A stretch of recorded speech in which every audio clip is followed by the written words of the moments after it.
5장 7절부터 11절까지의 말씀. 우리 한번 다 함께 합독할까요? 우리 한 목소리로 합독하겠습니다. 신약성경 382페이지입니다. 베드로전서 5장 7절부터 11절까지의 말씀입니다. 우리 함께 합독하시겠습니다. 시작. 너희 염려를 다 주께 맡기라. 이는 그가 너희를 돌보심이라. 근신하라 깨어라. 너희 애정 마귀가 우는 사자같이 두루다니며 삼킬 자를 찾나니 너희는 믿음을 굳건하게 하여 그를 대적하라. 이는 세상에 있는 너희 형제들도 동일한 고난을 당하는 줄을 알미라.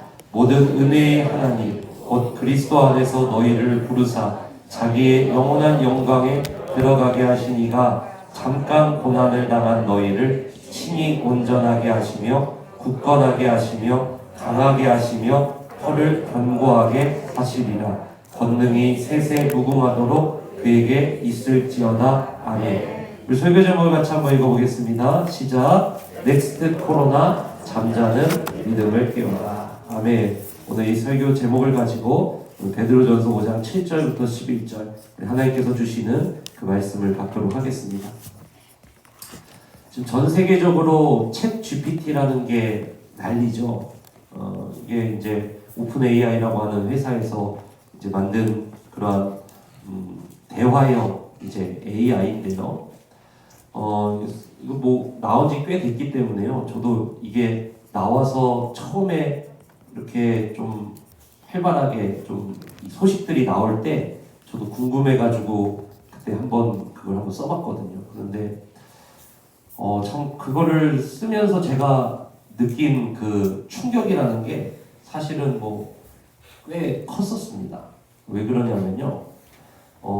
이 챗 GPT가 이제 자기가 이 세상에 있는 자료들을 종합해서 제가 내는 질문에 자료를 만들어주는 거거든요. 그게. 그래서 이제는 그동안에는 우리가 네이버에 블레싱 센터 교회 이렇게 치면은 그 교회 뭐 사이트가 나오던가 아니면 교회 블로그가 나온다던가 누군가 우리 교회에 대해서 올려놓은 글들을 이제 찾아서 우리가 읽는 거잖아요. 근데 이 AI가 이제는 자료를 만들어서 줘요. 그래서 블레싱 센터 교회는 이제 어떤 교회인가? 그러면은 블레싱 센터 교회는 뭐 어디에 위치했고 누구 목사님들이 심우하셨고 그리고 이 교회는 뭐 동네에서 어떤 이런 소식들이 있고 뭐 이런 교회입니다. 이제 이렇게 시간 이제 만들어 주는 거예요. 그러니까 굉장히 좀 센세이션했죠. 근데 이게 제가 이거 왜 놀랬냐면은요. 거기에다가 제가 이렇게 한번 쳐봤어요. 이제 한글은 좀 이게 좀 온전하지가 못하기 때문에 뭐 안 되는 영어 가지고 이제 몇 글자 한번 좀 적어봤는데요. 예를 들면 이런 거예요. 베드로전서 5장 7절부터 11절까지 설교문을 좀 만들어줘. 이렇게 한번 쳐봤습니다. 그러면은 얘가 한 몇 초 사이에 글을 쭉 만들어서 줘요. 그래가지고 제가 그거를 읽고 깜짝 놀랐어요. 와. 왜 그러냐? 생각보다 괜찮아요. 무슨 말이냐면 야 이거 급할 때 써도 되겠는데? 뭐 여러분 제가 그거 보고 설교 준비한 건 아니니까요. 너무 저를 의심하지 마십시오. 그러니까 이젠 더 우리 간에 이 신뢰가 좀 필요할 것 같아요. 근데 이게 좀 제 신학하고는 좀 맞지가 않아가지고 저기 하긴 했는데 상당히 뭐 복음주의적으로 그것도 설교가 괜찮게 나와요. 그러니까 그거 보고 제가 엄청 놀란 거예요. 야, 이렇구나. 진짜 나 이 정도구나. 근데 그 뭐 한간에 들리는 소문으로는 얘가 아직 베타 서비스라 그러잖아요.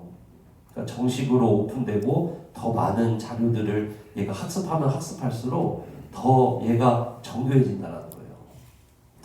그러니까 시대가 여러분 넥스트 코로나 그러니까 막 어마어마하게 지금 발전하고 정말 빠르게 지금 흘러가고 있습니다. 어제 기사를 보니까요 이미 식당도 그 대여를 해요 로봇을. 그럼 얘가 지가 치킨도 튀기고 떡볶이도 만들고 이렇게 하는 거예요. 그럼 그 로봇을 빌리는데 얼마냐? 100만 원. 100만 원 가지고 그 로봇을 이제 빌리면 얘는 치킨만 튀기는 거예요 계속.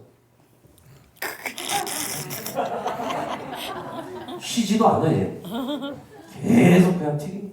계속 버무리고 한 놈은요 떡볶이를 갖다가 계속 뒤집고 있더라고. 떡볶이 탈까봐. 얼마나 세심한지 몰라요. 마음이 깊은지 몰라요. 내가 눌러붙을까봐 계속 그냥 마치 그 아이 약을 다리듯이 그냥 막 엄마 손맛도 이제 막 로봇의 손맛이 막 더 깊어 이제 난리가 났습니다. 얘를 빌리는데 한 대에 100만 원. 사람 인건비는 200만 원. 로봇 갖다 쓰면은 100만 원 절약인 거예요. 그리고 이제 뭐 서빙. 또 얼마 전에 청년대회랑 예슐리 갔더니 그 뭡니까? 서빙 로봇이 다 서빙하잖아요. 그 많던 직원들은 어떻게 됐다는 얘기예요? 없어졌다는 얘기죠. 뭐 시대가요 너무 급변하고요. 넥스트 코로나 지금 막 완전히 그냥 이 시대가요 정말 급변하고 있고 그 변화의 가속도라는 거는요 지금 뭐 상상을 못할 정도로 지금 빠르게 이거를 가속하고 있다. 지금 뭐 운송도 마찬가지죠. 이제 하이퍼루프나 뭐 이런 거 나오면은 부산까지 30분? 예? 30분 이제. 그 이제 그게 무슨 관 같은 거 이렇게 태워가지고 슝 가는 거잖아요. 이렇게. 그럼 부산까지는 30분. 차 딱 그 하이퍼루프 타면은 슝 해가지고 이제 30분까지 가는 것도 이제 나오게 될 거예요. 그런 뭐 이런 시대입니다. 이런 변화의 시대 속에서 이 그리스도인으로서 또 한 인간으로서 이게 살아간다는 게 참 쉽지가 않고 또 이러한 변화를 또 예측하는 것도 어렵고 따라가는 것은 더 어렵고 이게 좀 이제 지금 뭐 어린 자녀 세대나 뭐 이렇게 좀 청년 세대나 이런 것들 이제 잘 맞춰서 활용해 가면서 이렇게 살아가겠지만 이게 아마 한 40대 이제 이후로 한 50대부터는 아마 이거를 뭐 다 따라간다라는 게 사실 뭐 굉장히 지금 힘든 그런 이 실정에 와 있다라는 거예요. 그래서 뭐 어르신들 보호하고 뭐 이런 것도 마찬가지. 그런 거 다 로봇이 한다는 거 아닙니까? 뭐 이런 시대를 지금 우리가 살아가고 있다. 이거 위기의 시대.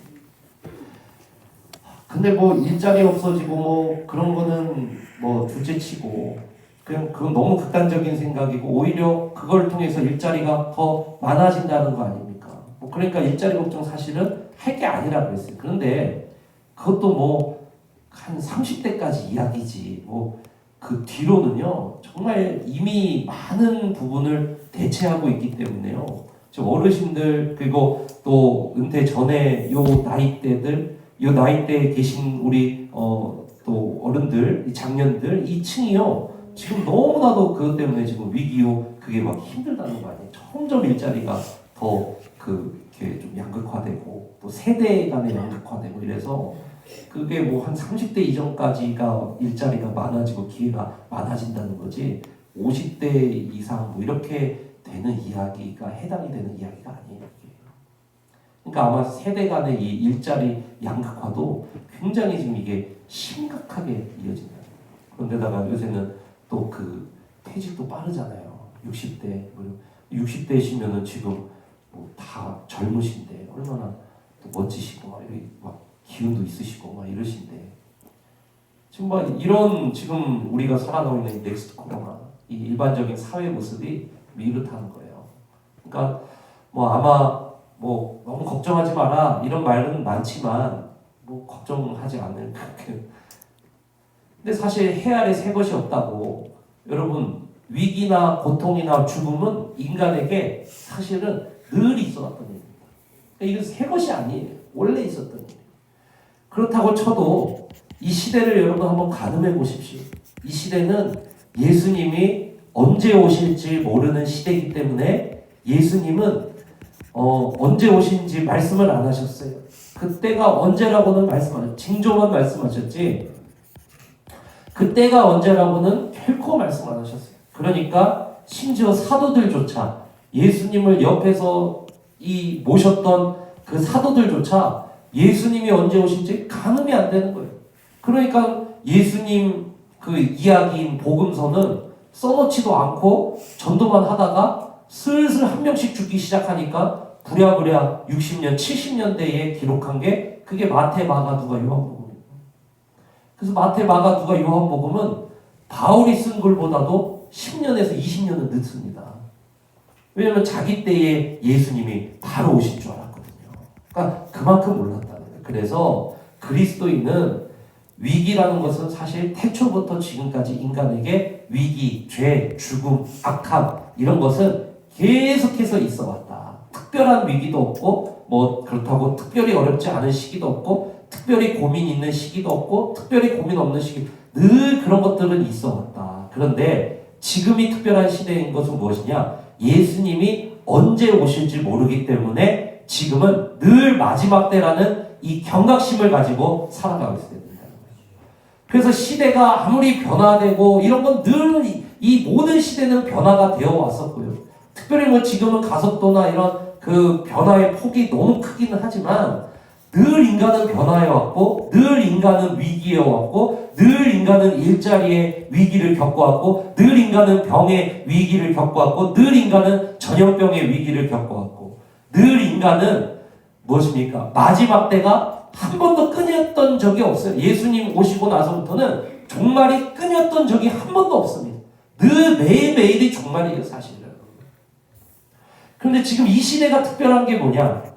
늘 그런 위기의 시대도 계속되어 왔었고 늘 그런 마지막 때도 계속되어 왔지만 지금 이 시대가 특별한 이유가 뭐냐면은 이 시대만큼 그 경각심이 사라진 시대가 없었다는 거예요. 그러니까 위기의 시대가 지금 넥스트 코로나가 특별한 게 아니고 마지막 때라는 게 특별하지 않습니다. 결국. 지금 특별한 건 뭐냐면은 그리스도인의 태도예요. 이 경각심이 사라진 때. 이게 제일 위기인 거예요.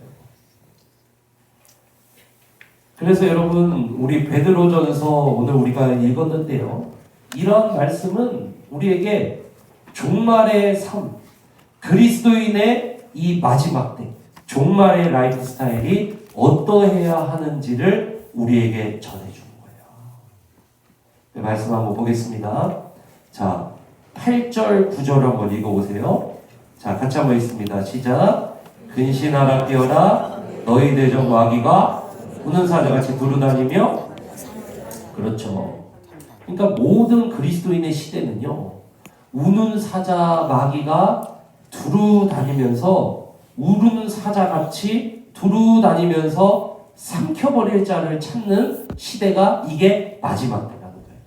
어떻게 해서든 예수 믿는 자들 할 수 있으면 걸고 넘어져서 배도, 배교, 그리고 주님을 떠나는 그러한 모습으로 완전히 무너뜨리려고 두루다니면서 우는 사자같이 무슨 말입니까? 으렁거리면서 삼킬 자를 찾고 있는 이러한 시대라는 거예요.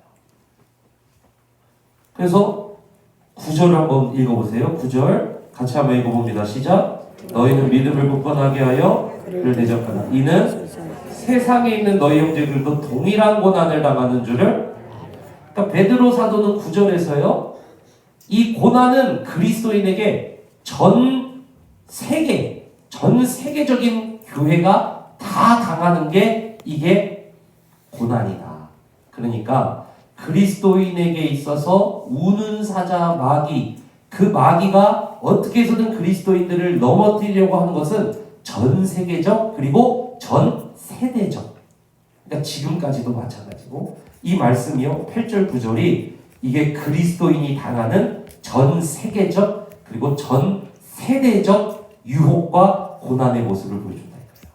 이게 종말의 모습입니다. 종말에는 마귀가 우는 사자와 같이 두루두루 다니면서 삼킬 자를 찾는 이 시대가 바로 이 시대인 거예요. 그래서 그리스도인에게 있어서 고난은 전 세계적으로, 전 세대적으로 있어 왔어요. 그리고 인간이 창조된 이후, 창세기 3장의 범죄 이후로 인간의 그 땅에는 늘 가시덤불과 엉겅퀴, 그것이 나면서 인간의 그 먹을거리를 걱정하게 하는, 질병의 걱정을 하게 하는 이런 아주 위기의 시대가 그냥 전 세대적으로 그냥 위기가 아니었던 적이 없습니다. 그리고 마지막 때가 아니었던 적도 없고요. 맨날 뭐만 나오면은 마지막 때라 막 이러잖아요. 근데 그 10년 전에도 그 얘기 했거든요. 그러니까 뭐냐면 그리스도인은요, 매일이 마지막 때예요, 사실은. 1분 뒤에 오실지, 1초 뒤에 오실지 모르는 겁니다. 매일이 마지막 때예요. 그래서 우리는 모르는 거예요. 그런데 중요한 건 뭐냐? 이 경각심. 마지막 때를 살아가는 삶의 자세가 있냐 없냐. 이게 제일 중요한 거예요. 그러니까 시대를 분별하는 것도 좋지만 시대를 분별하기 위함이 예수님이 그 때를 분별하는 것도 좋지만 그 때를 왜 분별하냐 그랬어요. 그러니까 왜 분별하느냐? 깨어 있으려고. 이게 목적이다. 그러니까 마지막 때인 게 중요한 게 아니고 힘든 세상인 게 중요한 게 아니고 지금 깨어있냐 안 깨어있냐 이게 중요한 이 경각심, 이 긴장의 상태 그리스도인으로서 이게 중요한 거예요. 여러분 그러면 잠시 한번 자신을 돌아보세요. 나는 이 마지막 때에 깨어있는 성도인가? 깨어있는 성도라는 것은 무엇입니까? 깨어서 하나님과 함께 믿음을 점검하고 믿음의 굳건히 서고 그리고 뭐예요? 하나님의 목적이 나의 목적이 되어서 주님의 심판대 앞에 설 것인데 내가 하나님의 목적으로 후회 없이 살고 있는가? 이런 것들 한번 이 점검을 해보시죠. 이게 마지막 때에 내가 깨어있는 성도인가 아니면 잠들어 있는 성도인가 이거를 우리에게 보여준다는 것입니다. 여러분 그래서요 이 마지막 때에 하나님이 이 베드로전서 같은 책도 쓰셨지만 요한계시록도 쓰시고 그리고 특별히 우리가 이번 새벽에 나누려고 하는 히브리서 같은 책도 쓰신 거예요. 요한계시록 같은 책도 뭐예요, 여러분? 이제 주님이 곧 오신다 이거예요.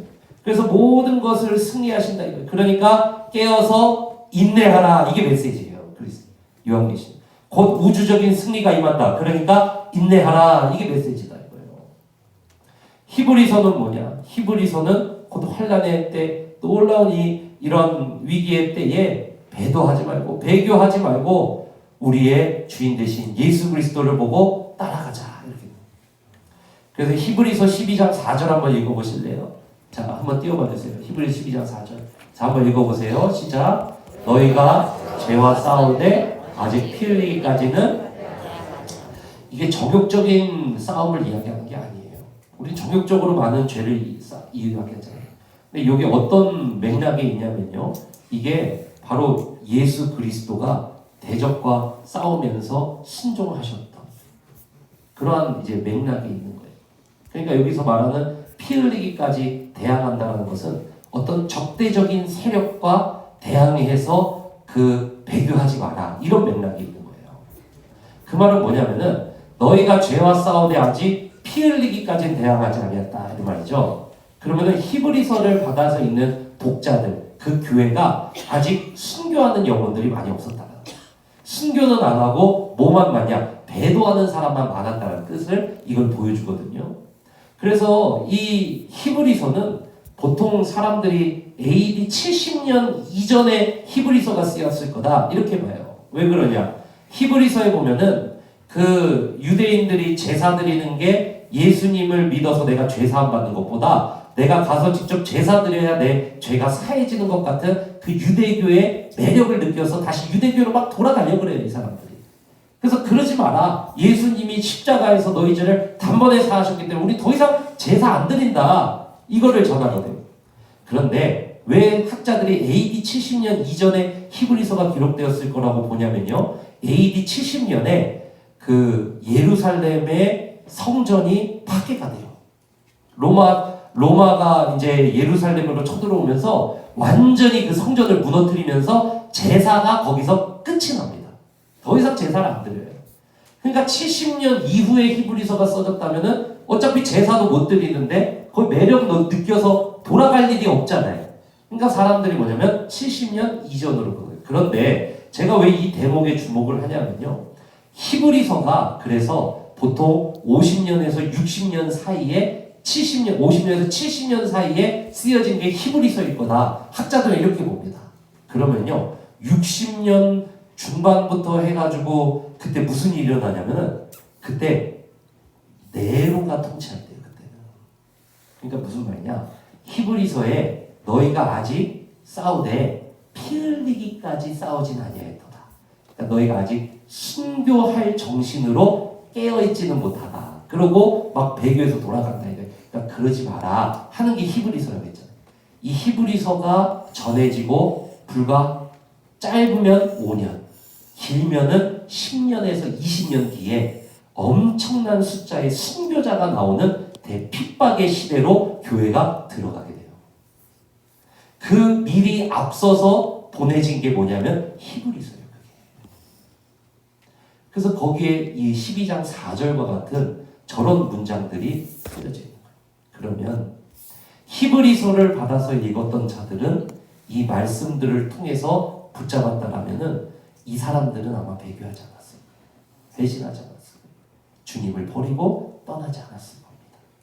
그런데 이 히브리서가 읽혀지고 이 권면의 말씀이 설교되어졌을 때 그 말씀을 우습게 여기고 경각심을 잃어버리고 그리고 깨어있지 못한 성도들은 어떻게 되었을까요?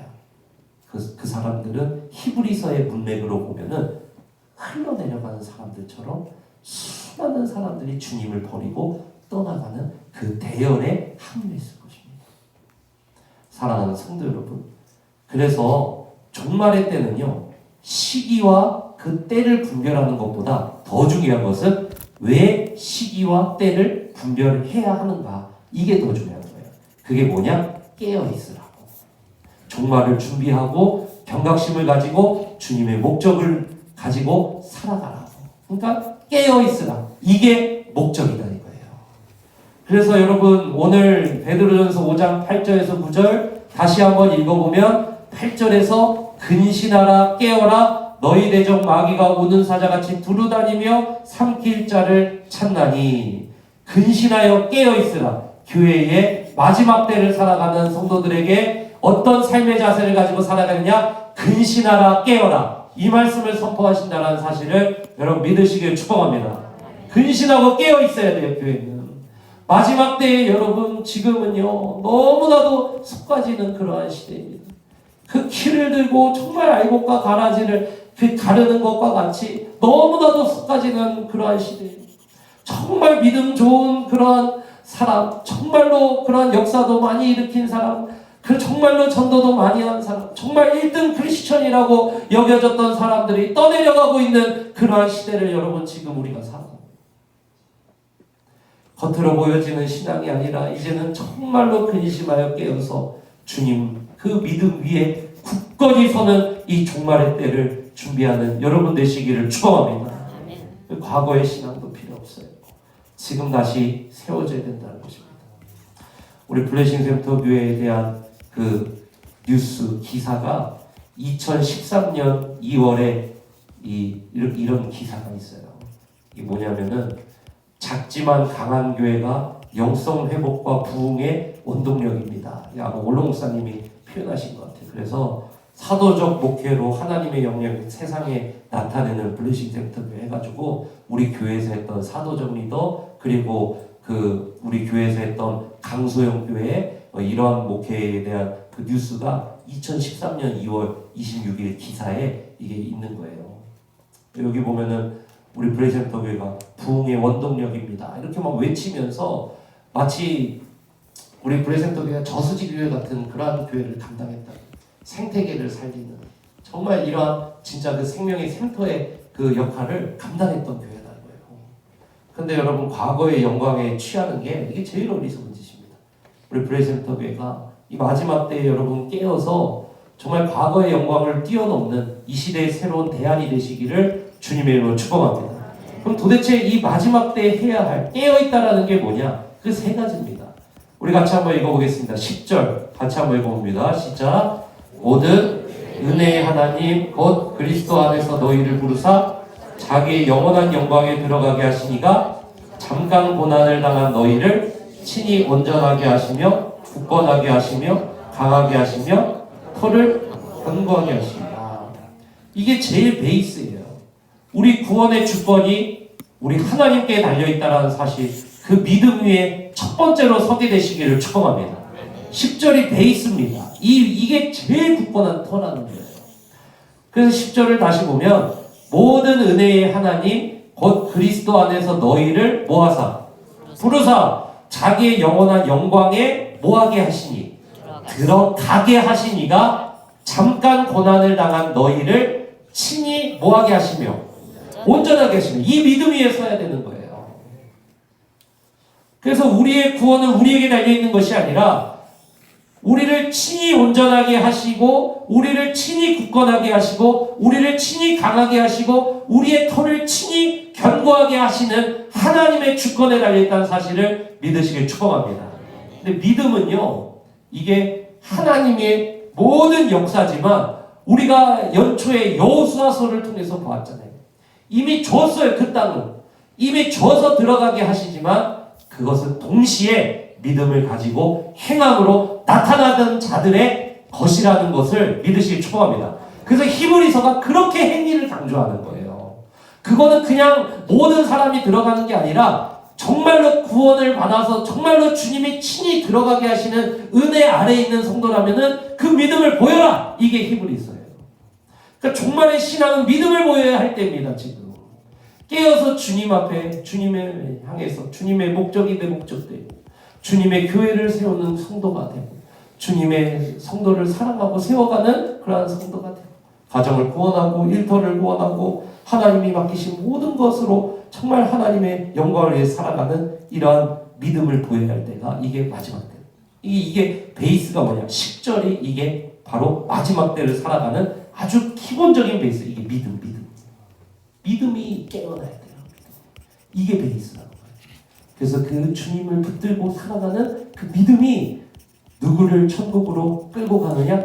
우리를 강하게 하나님의 오른팔로 붙드셔서 우리를 친히 그 집에 들어가게 하시니까 강하게 하시고 견고하게 하시고 이끌어 가시고 온전하게 하시고 만들어 가신다. 사랑하는 성도 여러분, 그래서 이 새벽에 나의 구원의 주권이 주님께 있습니다. 완전히 내 믿음이 주님의 주권, 그것을 인정하는 믿음. 그래서 내가 나의 모든 목적이 주님의 목적이 나의 목적되고 주님의 열정이 나의 열정되고 주님의 눈물이 나의 눈물 되는 이 새벽 사순절 되시기를 주님의 이름으로 축복합니다. 그럼 이제 그 다음에 중요한 것이 무엇이냐면요, 그 다음에 중요한 것이 바로 7절이에요. 같이 한번 읽어보겠습니다. 7절 같이 한번 읽어봅니다. 시작. 너희 염려를 다 주께 맡기라. 이는 그가 너희를 돌보심이라. 맡기는 거, 이게 무엇입니까? 이게 바로 기도다 이거예요. 기도. 이게 바로 기도예요. 기도. 그래서 7절에 나와 있는 요 기도, 그리고 7절에서 기도를 이야기하죠. 그리고 8절에서 근신하라 깨어라 베드로 사도가 이렇게 이야기하죠. 근데 이 구조가요 되게 익숙한 구조예요. 마가복음 14장 한번 펴봅니다. 자, 마가복음 14장 한번 펴보세요. 성경의 구조를 한번 봅니다. 마가복음 14장 우리 한번 펴보세요. 마가복음 14장 우리 한번 펴보겠습니다. 자, 마가복음 14장 27절 한번 읽어보세요. 자, 마가복음 14장 27절.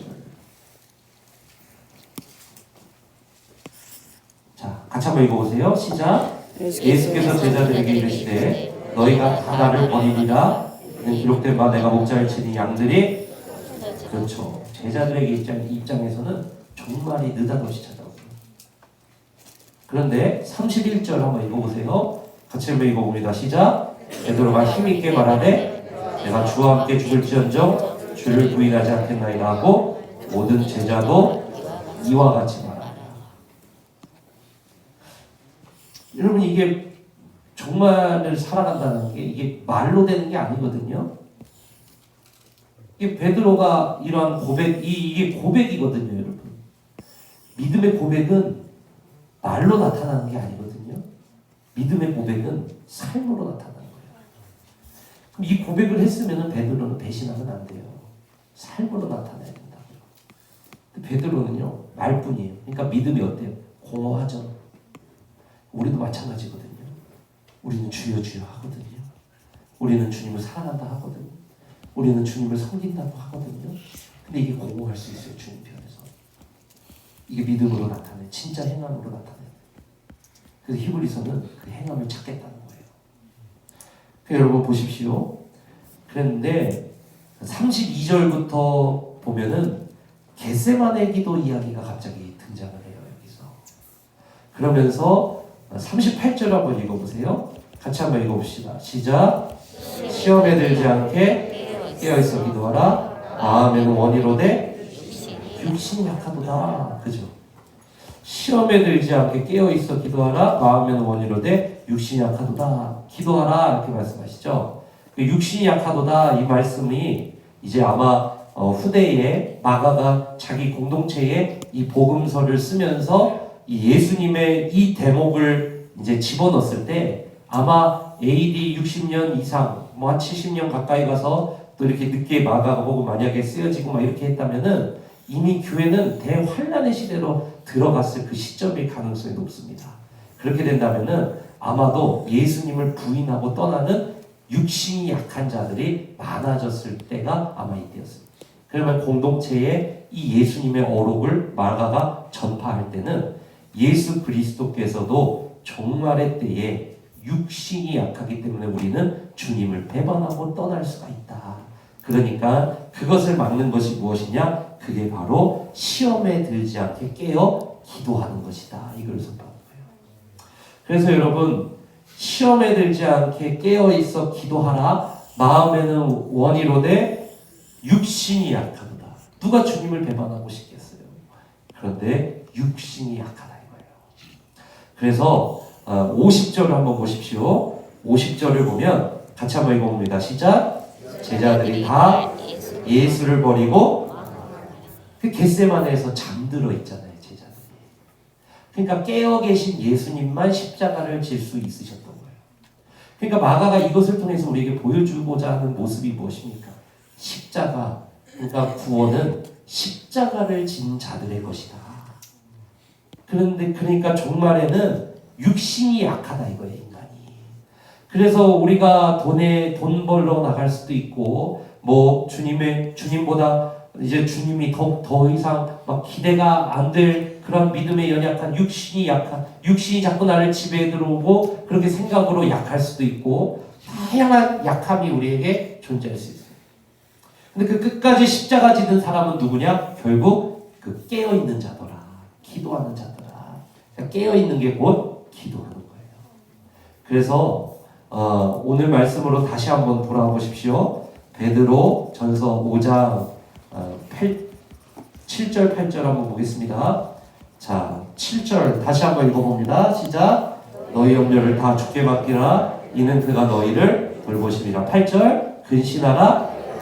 그러니까 이거 보세요.